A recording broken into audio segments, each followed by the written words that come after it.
When you shut down an entire airline, there are consequences. People get stranded and they can no longer fly home.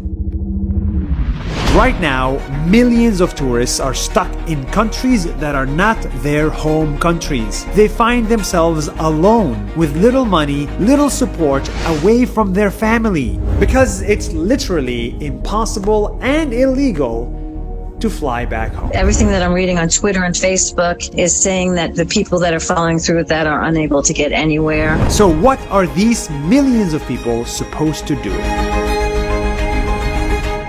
Well, this is a problem, and there is one country that is trying to fix it. It's called Sri Lanka.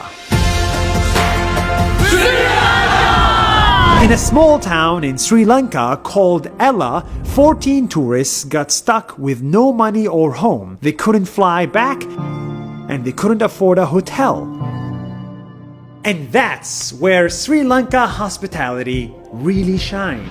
The entire city got together to help their 14 stranded tourists, to give them food, accommodation, and most importantly, give them family away from family. This is a thank you to Sri Lanka and the kindness and generosity of a town called Ella. And this isn't just 14 tourists. On the entire country level, a new program was launched called Tourism Disaster Monitoring and Hosting Program. This is meant to support every stranded tourist in the country. If you are a foreigner stuck in Sri Lanka, they will host you, give you a home, give you food and support to survive the lockdown without going bankrupt. They will be your family away from family.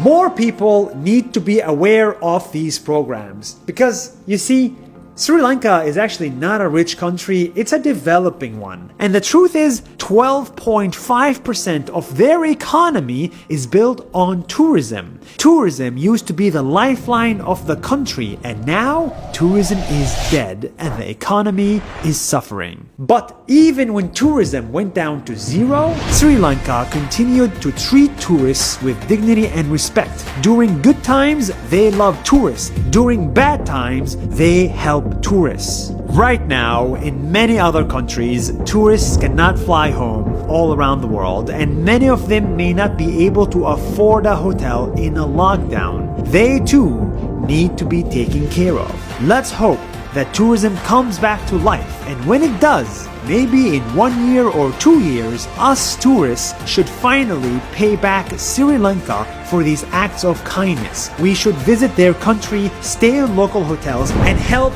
their economy, because that is the best way for us to say thank you. And that is good news worthy of sharing.